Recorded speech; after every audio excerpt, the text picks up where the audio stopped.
Lights, camera, action. What if I told you the future of creative operations looks more like a Hollywood movie set than a traditional office? Imagine a world where project managers are becoming producers and your team is cast like a blockbuster film. Sound like make-believe? Well, the fairy tale might be the new reality. Join us as we pull back the curtain on these revolutionary changes being experimented by Brianne Gallagher, Head of Creative Operations at Wayfair. Get ready for a show-stopping episode that will leave your mind racing like Keanu in The Matrix. It's time to say action on the future of creative operations. In this episode, we'll explore the concept of creative operations as a living system, drawing parallels with Hollywood's production model. Brianne will share insights on how she's implementing both a producer mindset and casting approach to organize and energize high-performing teams. We'll discuss how creative work is changing, the evolution of project management roles, and strategies for effective change management in this new era. We also talk about how to balance efficiency with creativity, measure success in innovative ways, and prepare your team for an AI future that will bring seismic changes. So whether you're a leader looking to optimize workflows or simply curious about a possible future of creative operations, this episode is packed with insights and forward-thinking ideas. So grab your director's chair and get ready for a behind-the-scenes look at one possible future of creative operations with Brianne Gallagher of Wayfair. Brianne Gallagher from Wayfair, welcome to the Creative Ops Podcast. So glad that you could join us today. Thank you for having me. I said this is part of my bucket list. I'm so excited to be here.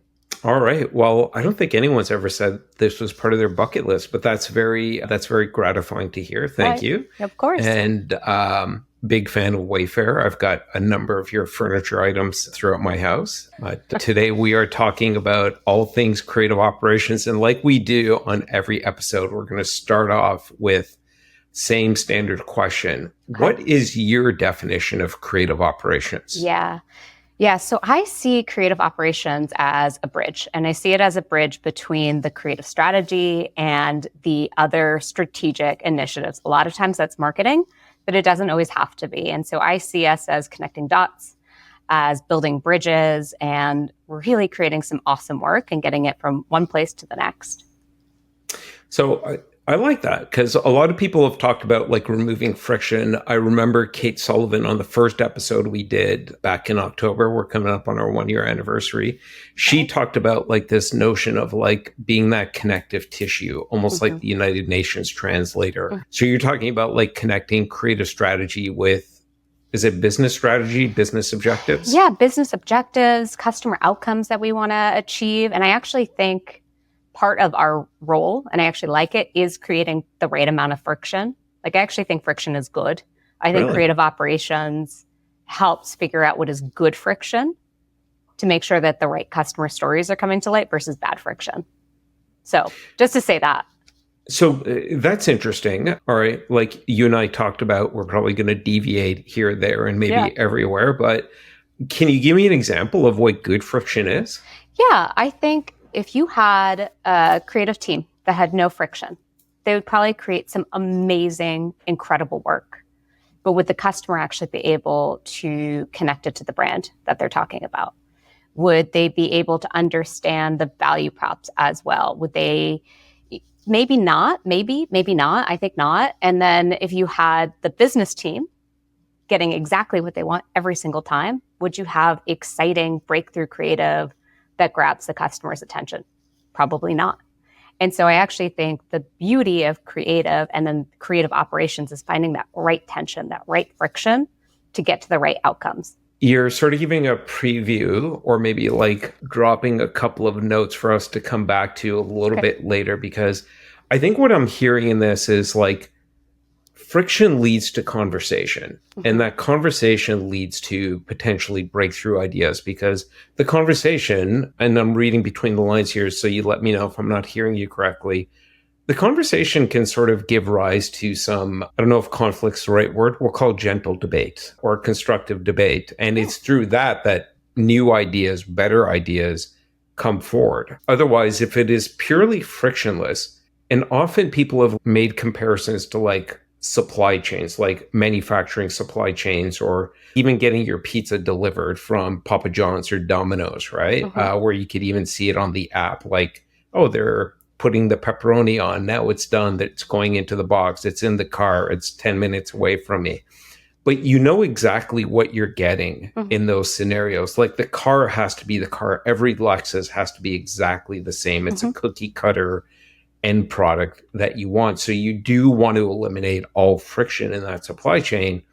But creative work, there's probably two types of creative work. And we've talked about it on the podcast before. You and I have talked about it offline, is you get your scale creative, which is really more of that copy paste. You might be making some, like, changing some of the copy, changing some of the images and things like that. But for the most part, it's the same. And you're really just looking to do more of that as quickly as possible because it's been proven, and you're just pushing it through the channels and serving the algorithms. And then you've got storytelling creative, which is really more of that, like, what is the thing that's going to sort of break through? What's the new? What is the emotion we want to land with the audience?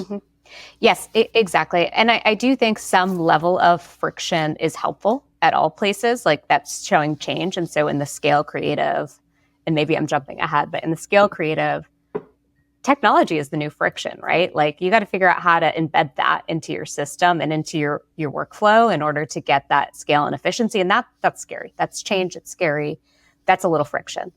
In the storytelling, I think that friction is also needed because you've got to be really thinking about the customer and who they are and how they're changing. And so there's always some good tension between the teams. And so we started here by asking what my definition is. I think we're the bridge. I think we strike the right tension, the right friction to make sure we're achieving the right outcomes. And so that's exactly what I'm thinking as well. All right, cool. Well, I know we're going to talk about like AI and we're going to come back to scale and storytelling, but I'm going to put something out there just to put a pin in it so I don't forget it. I wonder if scale is actually the friction that's going to face creative teams moving forward and marketing teams, because if we can scale content to the extent where we produce so much, it's just a sea of sameness. Is that the friction that we need to really address? I don't know, but let's come back to that. Yeah, I don't know either. Okay. Figure it out. Maybe we will by the end of the episode, or maybe the audience will figure it out with us after hearing this.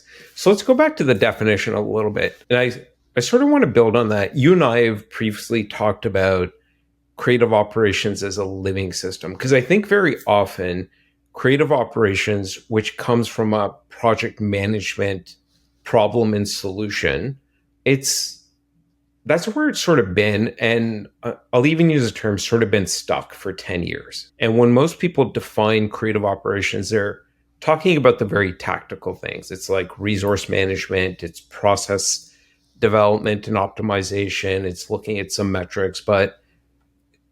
And when people think about even creative operations as a career path, most people are describing it by like the tactical things that they're doing, which to me sort of seems like operating at the 10,000 foot level. And I'm interested in what we've been exploring through this podcast. What is the future of creative operations? And I think one of the things that you and I have touched on is it's really a living system, and that takes a different mindset and approach. So how do you sort of react to that? And how do you think of creative operations as a living system as a creative operations leader yourself? Completely. And so I know I've shared this before, but I actually have a production background. And so I used to lead our video production teams for quite some time. And when I came over to lead creative operations, which is so exciting, and there is so much exciting work going on, I really started to talk more about what's that producer mindset. A producer is sort of compiling all of the different things to create the right outcomes, to create the right asset, the right shoot. And they're thinking about all of these things as a dynamic workflow. They're not just thinking about it as a system that goes in this very specific order of operations, very specific process, very specific timeline. They're able to be a little bit more nimble on their feet. They're able to think about the tools and the resources they have. They're able to cast which ones are effective, and they're able to figure out how to skip steps or go backwards or forwards pretty dynamically. And not in my mind, that's a system. That's a living, breathing system, and having and training creative operation leads to actually be able to adopt that production mindset, know what the rules of the roads are, but also know how to break them is really where I see the future going. It's where I'm leading my team to go as well. So what has like been changing in terms of the general environment of like producing creative work that requires more of this producer mindset, more of a nimble approach, as you said? Like, is it because we need to do more? Is the world around us just moving faster? Like, what's going on? Like, why do we need to change? I think it's yes to all of that. It's moving faster. I think the pandemic changed the way people are consuming information in a very different way. I think it also distributed all of these great creative minds across many different places. And I think technology, we are entering a new technological era with AI. All three of these things are happening simultaneously, and that's exciting in my mind. That means we actually have to change, but the rapid change can be a little scary. So you're talking about this producer mindset, and then you even use the term casting. Like, so that's a Hollywood term, right? Yeah. And Hollywood, which is a creative realm, perhaps the apex of creativity, not just in LA, but like Hollywood writ large around the world, like the movie making industry. What is it that you're borrowing from that world to sort of embed into the producer mindset at Wayfair, which is making furniture? And and you also mentioned customer expectations. Like, are we going to see brands like Wayfair and other brands start to provide more entertainment through marketing, almost like movie making? I mean, I personally think that is where most brands will need to go. I think that's how people want to interact with brands. I mean, you look at TikTok, you look at like all of our social media is actually bringing people in. And so I do think brands will need to get there. How fast they do, time will tell. And I think that will be a very interesting demarcation. When we talk about casting and we talk about historically how project management was set up, creative operations and project management, it's very two-dimensional. Who's got capacity? Who's a designer? Who's a copywriter? Let's put them on there. When you think about all of the different facets, all of the different types of work you can produce, whether it's a scaling creative or a storytelling creative, they're actually requiring different creatives. A designer that's really good at systems thinking may not be the best to put on something that's a campaign that really needs to break through, may not be the best copywriter to have editorial trying to get into writing very transactional copy that's meant to drive a specific action. And so I think the best creative operations team members are those that can actually understand the project, the brief of the project, and be able to nimbly cast. And then you add in technology, which is actually our new player at the table. How do we cast them? That's where we're like evolving rapidly. But I also see that coming down to the right casting. It's interesting. So does that also change the way we need to think about like profiling talent? Because today it almost seems like in most organizations, talent is profiled by their skill sets. Like, even if it's something as, let's pick something mundane like Photoshop, and it could be Photoshop level 1, level 2, level 3, but it sounds like we need to get much more like in tune with the individual and how they think and how they work and just how they're wired, really. Like, who are they as a human? And then put together the right, the right crew. The right crew, yeah. So you're casting again, right? Yeah. It's just like a Hollywood producer going, who would be the right lead actor, not just for this script, but to work with this director, because that director is wired a certain way. Yeah, exactly. That's where I think it's really fun too, is when you're assembling the right teams, you get this energy from that team where they actually feel like they're building something together. And that's where you get really innovative and cool work. And that doesn't always have to be storytelling, right? We've compiled the right team on our end to do some really cool things with smart templates that's allowing us to accelerate what we're creating. And that's really cool because they're making something we've never been able to do before. We've never been able to get that amount of variation, that amount of personalization for our customers before. But they're able to actually, the right team was able to come together and figure it out. And that's really cool. So it's the right team for the right project and the right producer kind of helping make it all happen along the way. So in your mind, are producers the new project managers?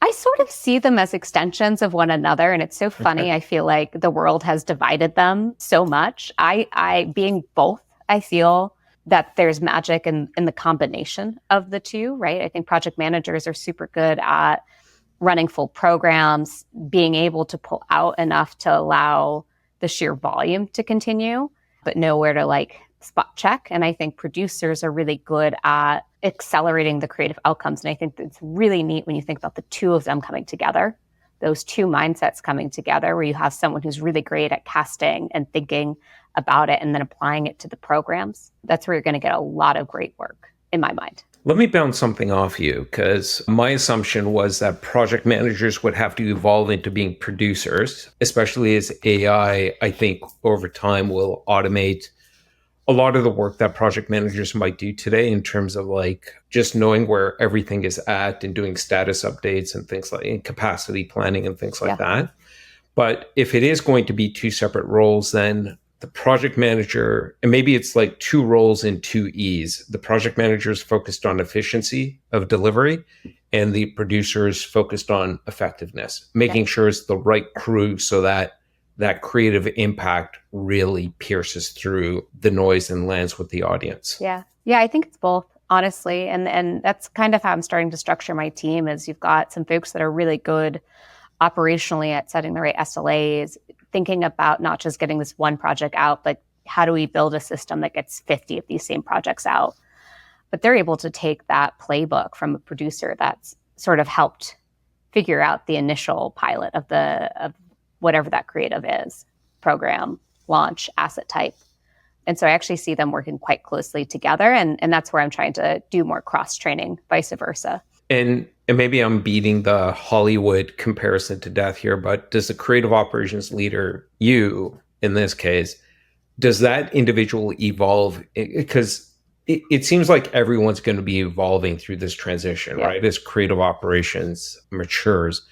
Does a creative operations leader sort of become like, are they the studio head and they're making sure that all the right pieces are in place? Like it's a team of effective producers, project managers, creatives, and then either hands-on or with others, making sure there's the right technology stack and ways of looking at process and monitoring process?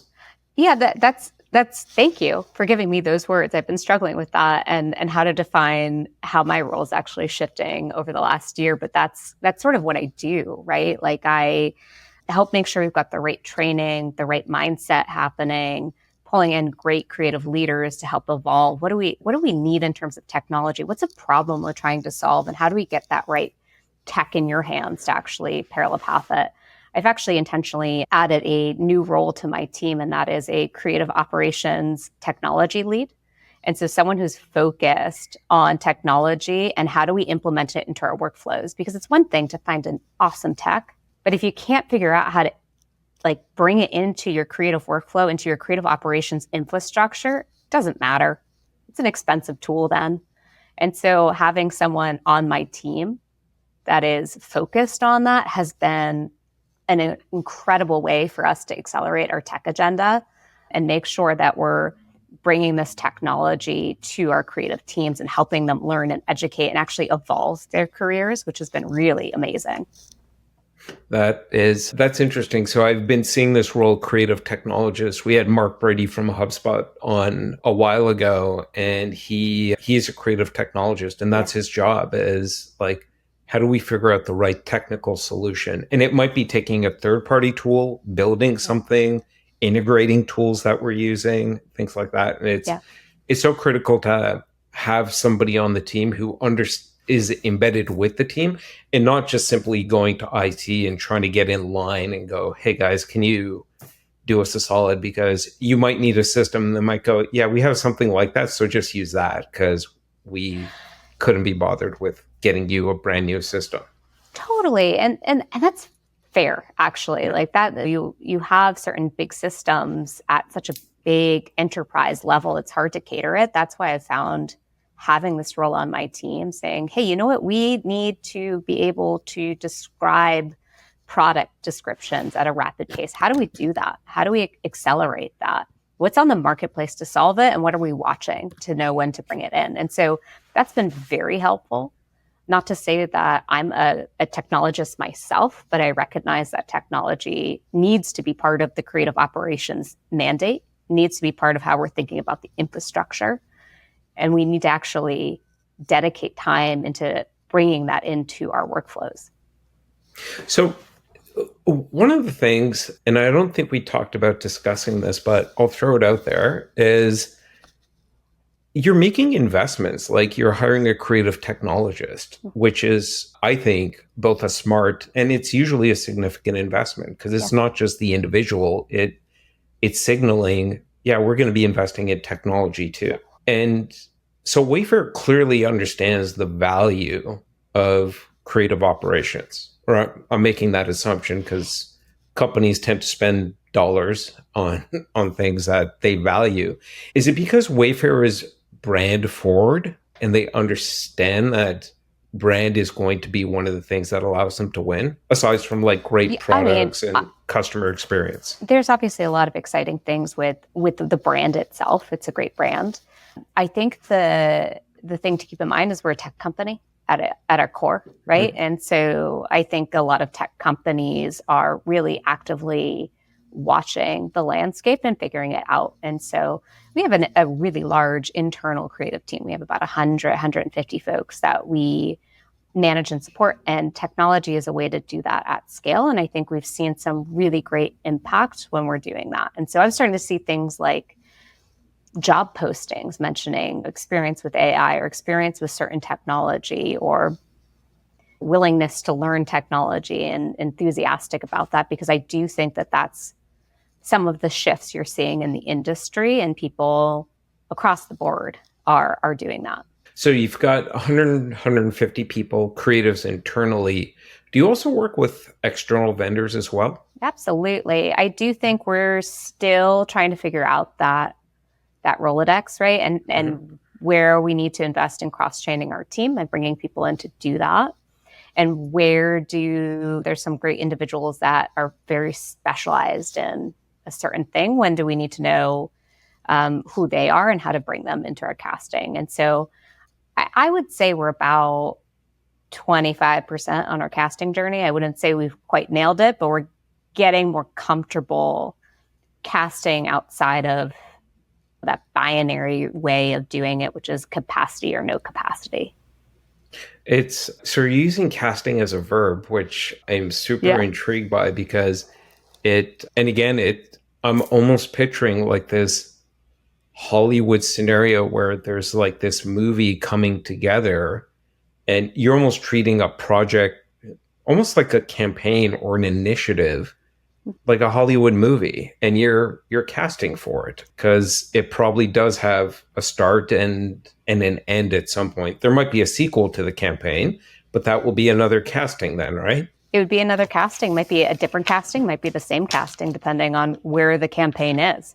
Sequels, prequels, it could change. Yeah, that's exactly what we're doing. It's really fun.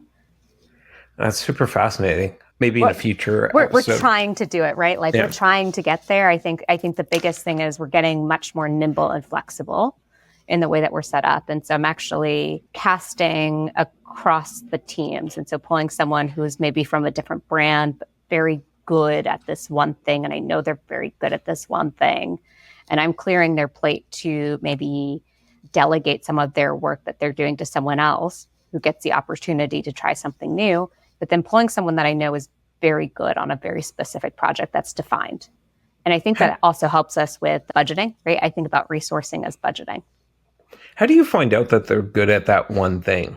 Like there's 150 creatives, not to mention the project managers and producers. Like you can't keep track of what that many people are good at. No, but we do have like pretty frequent check-ins with our creative leaders, and we ask Mhm. for like what's their majors and minors, and where do you see them sort of getting a double major in, right? And so that's how we figure out where and how to invest in certain folks. But everyone on our team has majors and minors, and that might be channel or work specific. That might be discipline specific. Or you're an illustrator, that's great. I bet you'd be really good at these three things outside of your day to day. That's cool. Again, I'm thinking of Hollywood. It's almost like, what would we cast like Keanu Reeves in, right? Like when you think of Keanu Reeves, there's a certain type of character that immediately comes to mind. And it's probably true of any one of us, not just creatives. Yeah. Like there's things that we're good at. You go, yeah, Nish would be the perfect person to plug into that. Or no, he would be square peg round hole for that project over there. Yeah, that's why I love this podcast and also other forums that bring creative operations leaders together. Because I actually think the more we actually get to talk about our casting and resourcing strategies, the more well-rounded we get as leaders in the industry. And so I really appreciate actually hearing other perspectives, because I have one approach to casting. I'm sure HubSpot has a different approach, or maybe a different Rolodex of folks that they're using. Converse has a different Rolodex and approach to casting, and how much is mixed internally versus externally. And so I find that fascinating. Yeah, and I think the approach that you're starting to roll out, and as you said, you're 25% into the journey, it's fascinating to me because there's a much heavier focus on the talent, on the individual. And I know everyone is sort of like thinking about AI these days and, oh, is it going to replace me and things like that. And I think for like the boring rote work, sure, like AI is going to be better at doing the boring rote work because it's machine work, and AI and the machines are better at doing that.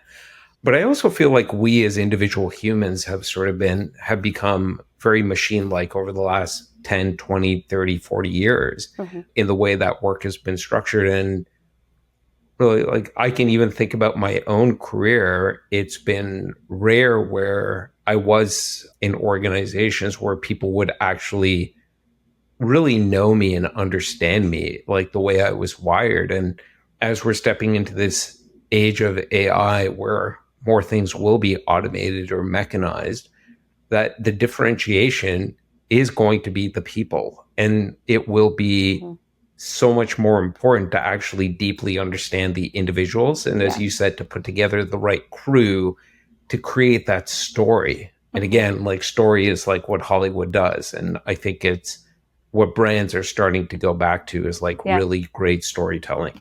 Yeah, I agree. And it's interesting. I think we have talked about this, where I've been following on Instagram an account called Evolving AI, and they actually have been sharing, obviously, a lot of information about AI. One of the most memorable posts was on what they're calling the Jevons paradox, which is this guy, Jonathan Ross, actually realized that in the 1860s, trains became more effective with their coal, right? They switched to steam. It was a revolution. And you would expect less of that industry to happen. But actually, as OPEX went down, more money went into different things and people could do more, they could travel more. And so what ended up happening is you needed more coal rather than less coal as it became more efficient. And so I actually think that's going to be the same thing that happens with AI. I think that's actually the same thing that we experienced in the .com boom era, where you actually are just changing the game a little bit. And I think it's scary right now because people don't know what they'll need to know or how it will change the way that they interact or consume or gravitate towards. But I think we're like right at the precipice of that. Yeah, I think we are. So maybe we'll just do a quick tangent and go back to scale and storytelling, and where I think scale is going to be the friction, because I've been speaking over the last few weeks to some companies that have been experimenting with these tools that allow you to train it on your own brand images to be able to scale content. And this interesting second order effect is starting to emerge, which is, oh, we just created 6 million landing pages. But a lot of this, I know. That's a lot of landing pages. It's a lot of landing pages. But now it's literally relatively I don't want to say easy to do, but once you've done the training and things like that, sure, let's create 6 million. And then how far until we create 60 million, 600 million? So now what one of these companies, like we're sort of talking through this. And one of the things that is starting to come up is, oh, there's a sea of sameness now. Yeah. Like, so it's a quality control issue, but it's also a audience boredom issue. Yeah. Because human beings, and I don't care if you're B2C or B2B, like we are ultimately selling to humans who are emotional animals, and our operating system, our human operating system craves novelty. It craves different. So I think actually scale enabled by AI is going to be the friction, and the antidote is going to be storytelling. Yeah. And we're going to need that more than ever before. Yeah, that's very, it's actually a little scary when you think about the amount you can create. Yeah.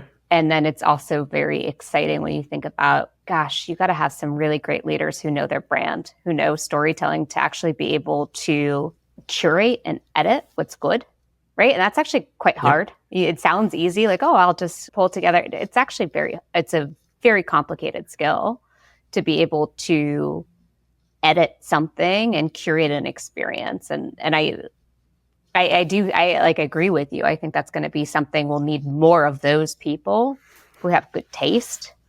Yep. Embedded in the workflow, like, right? Going back to the steam train and everything, you're going to need more people. They're just going to be helping in a different part of the journey.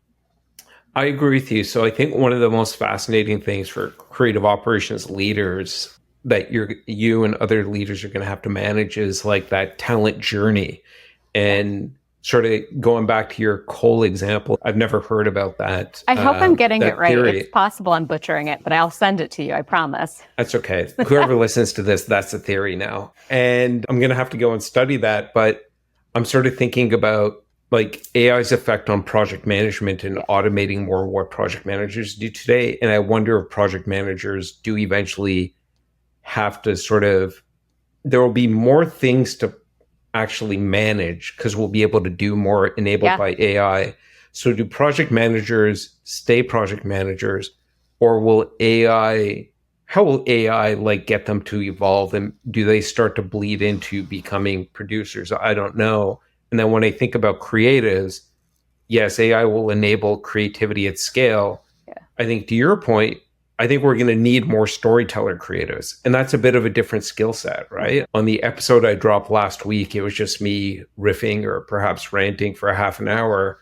I talked about Creative 2.0, and I was thinking about Keanu Reeves actually in The Matrix. And I once sat next to Keanu Reeves on a flight, but I hear he's nice. I hear he's like a really friendly, down-to-earth person. He's a very friendly, down-to-earth person, and he and I ended up in the bathroom together at LaGuardia Airport. Oh. And the number of guys that were walking in trying to get a glimpse of Keanu Reeves was just super weird. But anyways, that's not about creative operations. But I think about like Creative 2.0 is like Keanu Reeves, and AI is creating all these, I called them creative Lego blocks. Yeah. So all these like images, videos, copy, graphics, whatever it is, right? And it's almost like Neo in The Matrix, like taking these out of the air and being a great tastemaker or a creative sommelier and putting together the story. Yeah. And the story could come in the form of a video, a multi-series video, a landing page, a microsite, whatever it is, right? But to your point,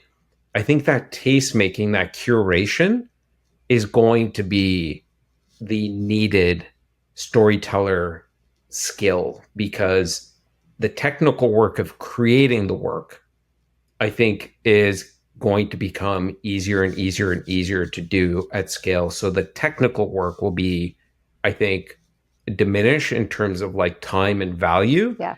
And it's going to be more of that story making and that really taste making, because again, the sea of sameness. Yeah, it will definitely be, and it's going to be interesting to see what we do as humans with just more information. I feel like our attention to detail, our attention span is already down to 6 seconds.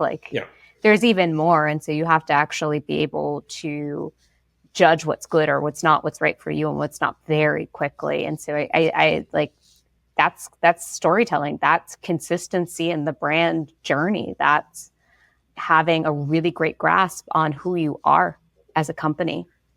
And those things, I think I see a lot of creative strategy actually defining those things further upstream. And I see creative operations as that thread to figure out what's the right order of operations to make sure that flywheel can continue. So I'll maybe take a hard right turn here because I do want to get to talking about change management because I think you've got one of the healthiest takes on change that I've heard. But before we get there, up until now, we've been talking about like lots of things are changing in the environment. You're sort of changing your overall approach to creative operations with these ideas around a producer mindset, casting and things like that, really rooting it in sort of the Hollywood way of doing things, which I love.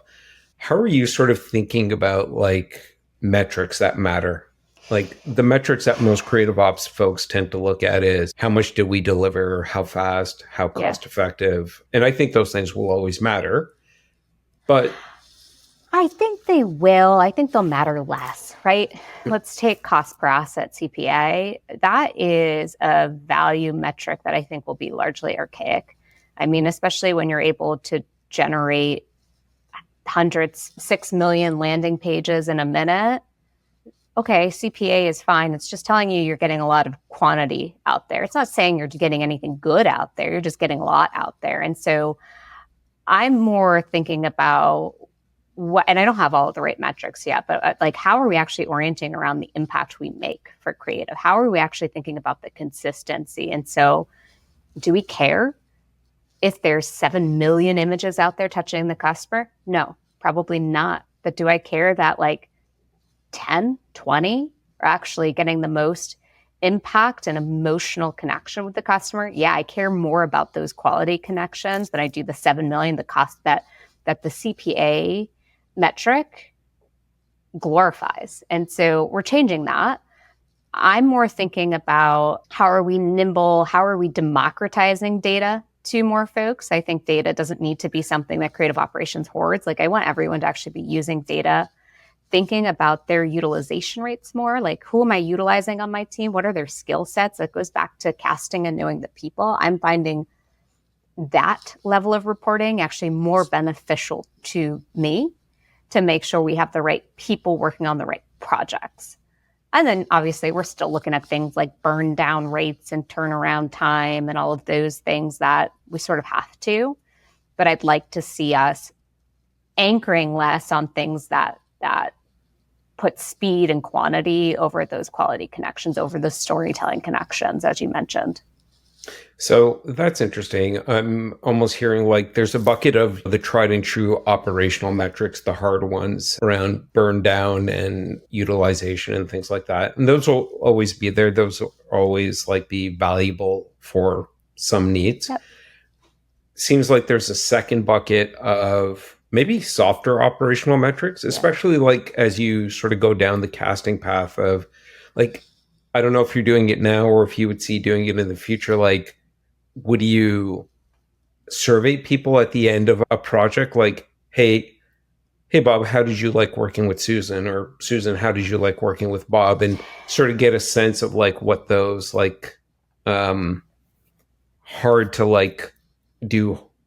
It's hard to like get hard measurements on those, but like it's just softer. It's almost like putting together a dinner party, right? Yeah. It's like, yeah, maybe. And I think the one caution is I do often see creatives put in this service position, like a customer service position. And I think when you think about where it's going, the curating, the strategy piece, the storytelling, they actually have to be elevated to more of a leadership position, a strategic partner.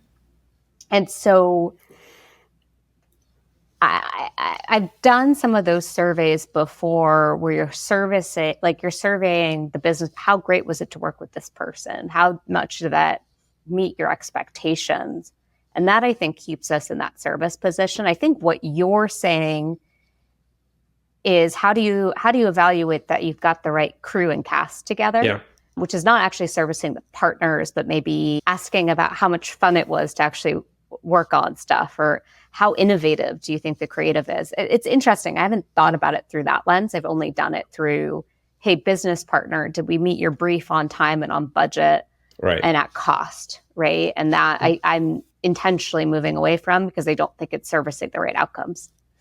Yeah, it's more the feeling, like, do you want to work with this person again? Like, was it fun to work on this? Was it fun to work through like the challenges? Did you push each other and give each other like different ideas? It's almost like Ryan Gosling and Emma Stone love doing movies together, right? Because there's just something about the way the chemistry connect. Yeah, the chemistry and the way they connect, and like both have different takes on a script and their characters, and somehow it creates this magic on screen. Yeah. So, and I don't know if I've talked about this before, but I'm obsessed with a book called Tribal Leadership, and it's really informed the way I lead through change management. But it's basically saying there are 5 different stages of teams you can have.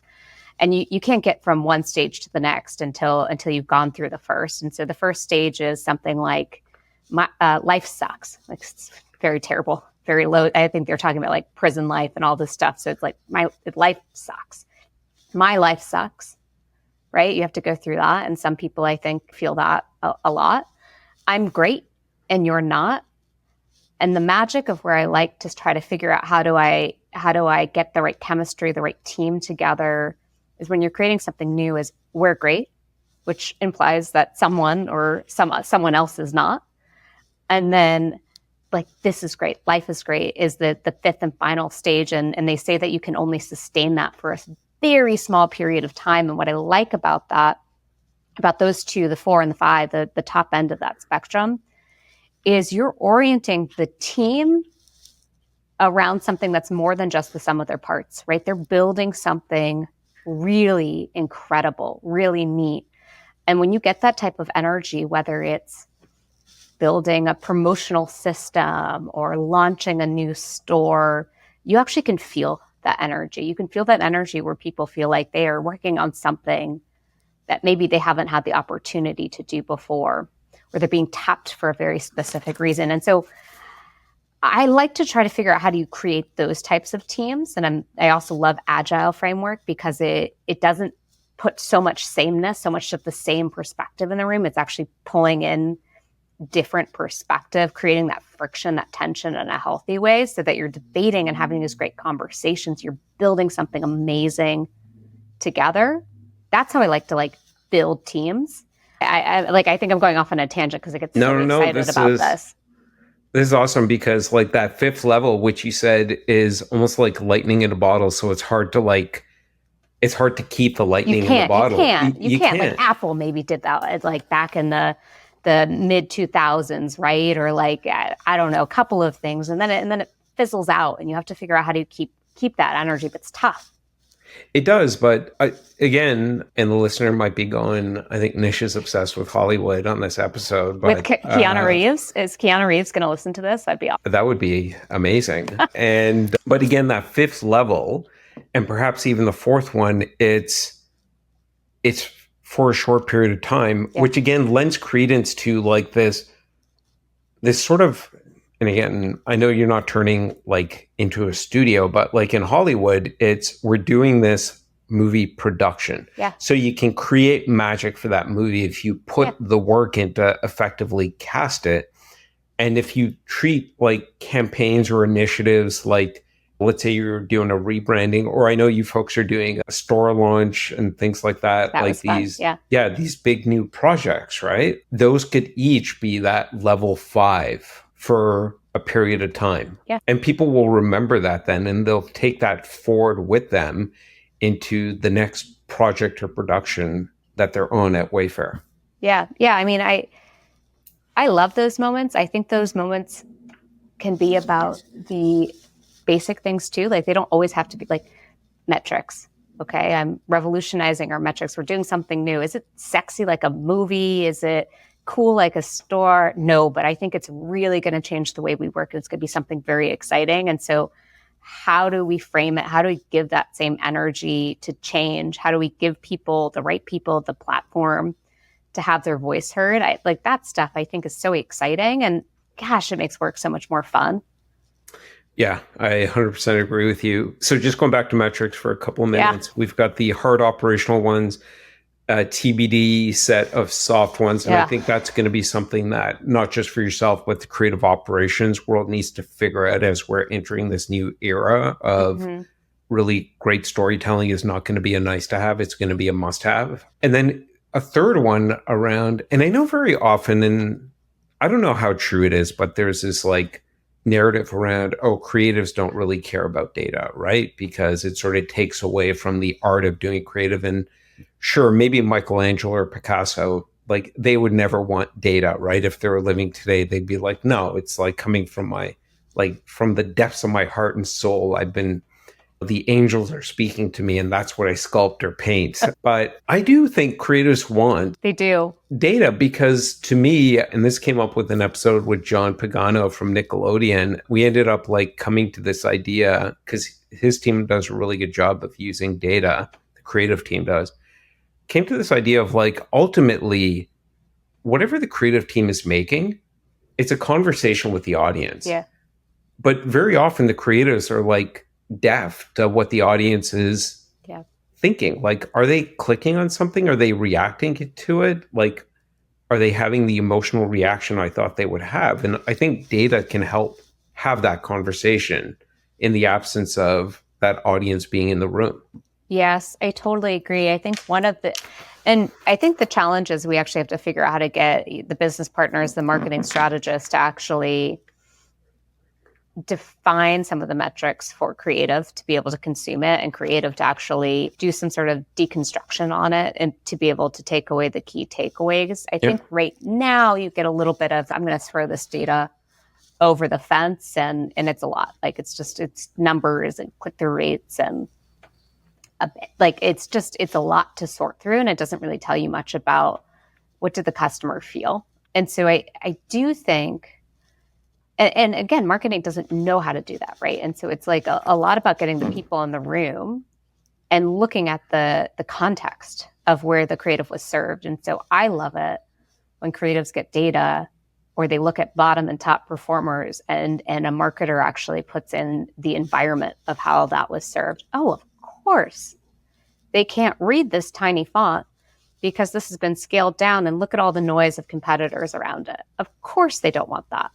Or it's too overtly marketing forward and they're reading something fun, right? Like, how do we actually be where they are? And so that's something I don't think we've quite figured out. Maybe Nickelodeon has, but like putting it in context, understanding the data that like the creative related data, right? So like brand linkage, how are people able to impact recall? Those are things that we're starting to discuss internally as being more important as recall, consideration, a brand for me, right? Like all of those things are more important now.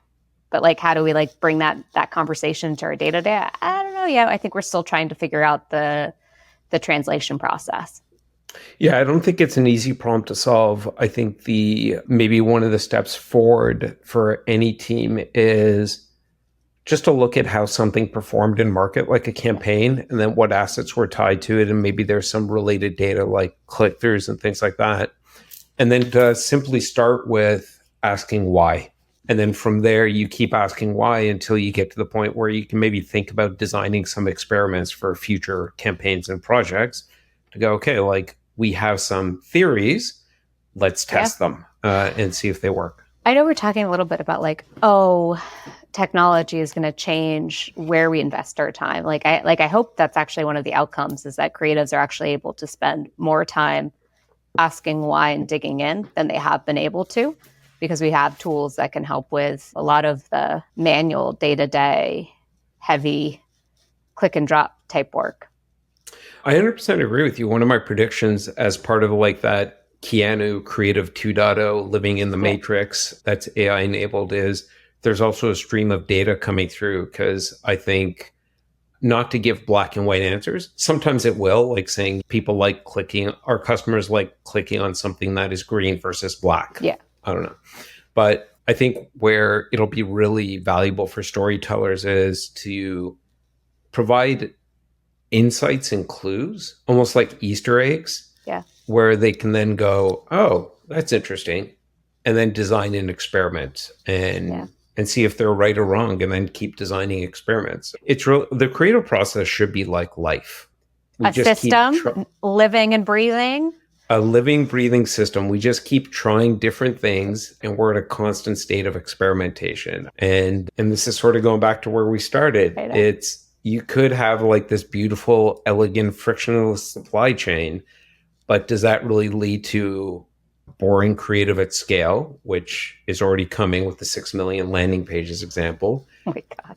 Or do we want to, like, does great creative matter? Does great storytelling matter? And I think it does. So in that way, I think AI is the creative's best friend, because it's going to create an even bigger tsunami of commoditized content than we've had over the last 10 years in serving the algorithms. Yeah. And I think CMOs and CEOs are going to be screaming for, hey, yeah, we want great storytelling. Otherwise, like, nobody's going to pay attention to us. Exactly. It's the coal, the steam train and the coal. I don't even know if those two things go together, but it's going right back to that. It's going to create different opportunities. Excellent. Excellent. I think for Christmas, I'm going to give all the creative people in my life a big clump of coal. A big clump of coal, and say, you have to read this story. You have to listen to the episode and then go and read about this theory from the 1860s. Yeah. Oh man, I can't wait. I'm excited. Awesome. I'll brand it and everything with creativeops.fm. So let's spend a couple of minutes to talk about tech, and then we'll wrap up with change. So you've got a creative technologist. Yeah.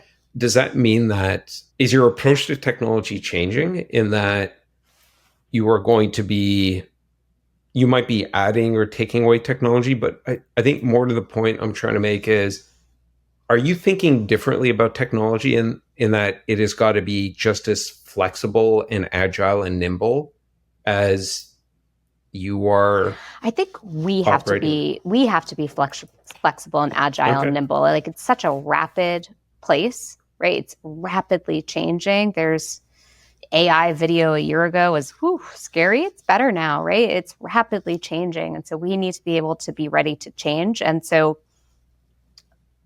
how I'm thinking about it is we actually need some sort of structure around how we bring in technology and continually seek out technology, right? Based on either customer problems we're facing or creative pain points that we're trying to solve for.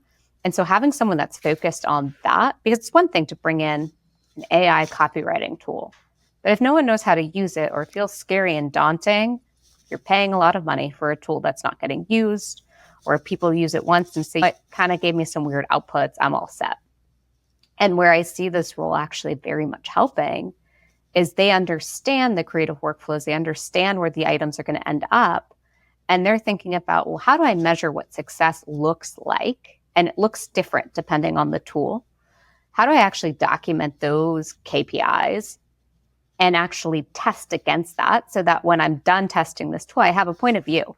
It's not just like I tested this tool and yeah, it's fine, it's great. It's like I tested this tool and it can actually work in our systems, and here's how I'm actually going to roll it out. So I think dedicating that takes time. Like, that is the amount of technology we're doing, the amount of change management that has to be done. You probably need more roles at different companies focused on that. It's just a lot.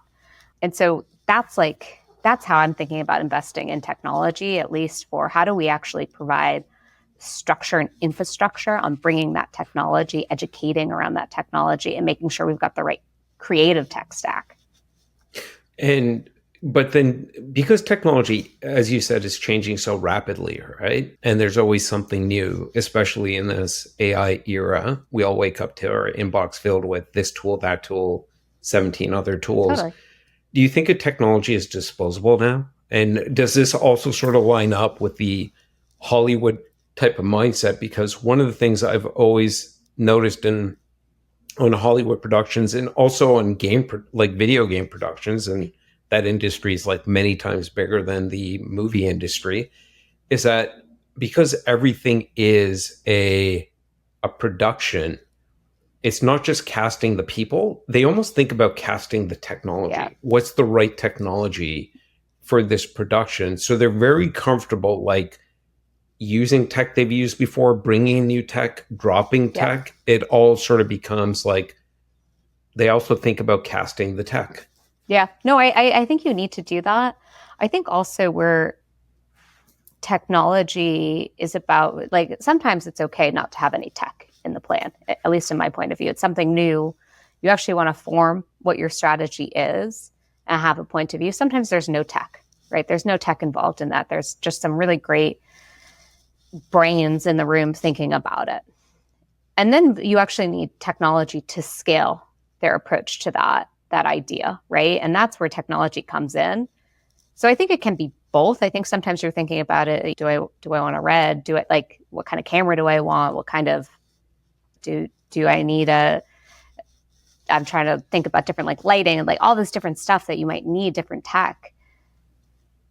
Sometimes you need that. Sometimes you just need just the brains to think about it, and then the tech to actually say, how do we create 50 of the same episode? Right. Okay, that's interesting. So let's wrap up with talking a bit about change management, because people have heard me use the term, this isn't your grandfather's change management, because I think a lot of today's change management best practices have been developed over the last 30 years. A lot of it by big consulting firms that come in and take 12, 18 months to implement a new CRM system. But one of the through lines of this entire episode, what you've been talking about, what you're doing is, and you've used the words agile, nimble consistently, is everything is in a constant state of flux. And not to sound like a cliche, but that's true about life. It's constant change. No day today will not be like tomorrow, and so on and so forth. Mm-hmm. So, but people are afraid of change, and, like, organizations, like, get all bent out of shape when they're like, oh, we're about to change a process or a system or, like, something else. Like, what's your general philosophy about change? So I think I've said before, like, change is a constant. I live in change. I get nervous when there's no change coming, because that means there's stagnation. Stagnation doesn't feel good. I try my best to anchor myself, and change is still scary to me, right? I'm not going to sit here and be like, I'm totally impervious to change. Change is scary. I think what I try to ground myself in is not labeling the change. It's not good. It's not bad. It's just a change, and we'll see what happens. I try to bring that same level of, okay, so it's something new. It's a change. We're selling furniture over here. We're not saving lives. And so how do we actually embrace that change happens? It happens constantly, and it's not good or bad. It's just change. And then also, when that doesn't work, actually really listening to people, empathizing with them, understanding what's scary about the change. They don't know how they'll be brought along. They don't know what their new expectations are like in their job. Okay. That gives you something new. That gives you new feedback on how to help them through the change. But it's a lot of listening and a lot of normalizing that change is always happening. As you're moving to sort of this casting and Hollywood way of organizing work and doing things, do you think change just becomes, to what you said, like, just a constant? It's like, oh yeah, like, we're doing this production. What's the process going to be? What's the tech we're going to use? Yeah. I think so. I think what we need to arm creative operation leads and managers with is the right series of questions to ask at the start of a project. Right. And so that's going to be new, but that's not anything crazy. No, it's not. And it's actually very similar to the way development teams tend to work as well. And I think there's a lot that creative operations teams can learn from development organizations, because they've all, like, gone through a lot of the same trials and tribulations.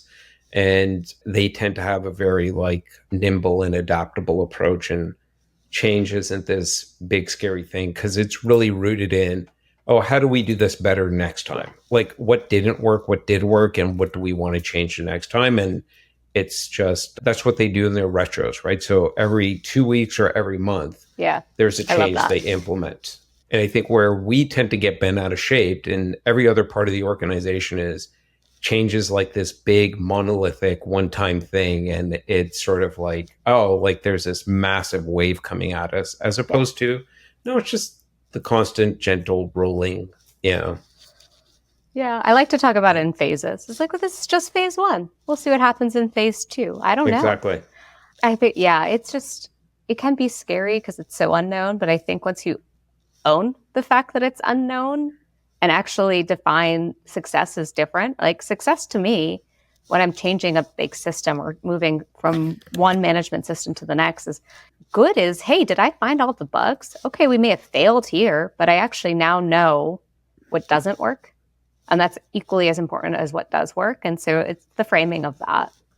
All right, cool. So let's wrap up. What are the challenges you're focused on and excited about over the course of the next year? Well, you know, casting now, Yes. right? Casting, technology.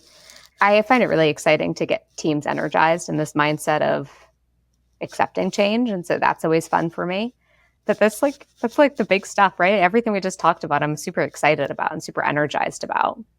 It's very philosophical. And sort of going back to this idea of like, and I've talked about this on other episodes, like the 10,000 foot creative ops leader and the 100,000 foot creative ops leader. Yeah. You to me are like towards that top end of it, because you're focused on like creative operations as a living, breathing system, and like creating that environment in which people can do great work, but also understand like again, because you're sort of rooting it in this new way of doing things like casting and change being a constant. I think that's what great creative operations leaders need to do. The other things like being aware of how project management works and things like that will always be important, but it's for creative operations to really shine and be a strategic asset for the organization. It is this type of work that is needed, and it's leaders like you that need to keep stepping forward as the examples. Thank you. That's so kind to say. And I do feel like leaders like yourself are actually bringing us all together, right? Like there's so many smart and intelligent people in this space that I feel like we've all been heads down working. And now that we're all coming up for fresh air, knowing that we're actually solving a lot of the same problems, but maybe in different ways, is so exhilarating. It's so helpful to have that connection. Well, thank you for saying that. I also like to say that I've got a voice for podcasting and the face to match. I think so. And then the final question we'll wrap up with is, who would you like to hear from, or maybe a topic you'd like to hear about on a future episode of the podcast? This is going to be like a super shocker, but if there's anyone out there that's doing casting really well and that's saying like, cool, I'm 25% of that journey, if there's someone who's 75% of that journey, God, I'd love to just pick their brain.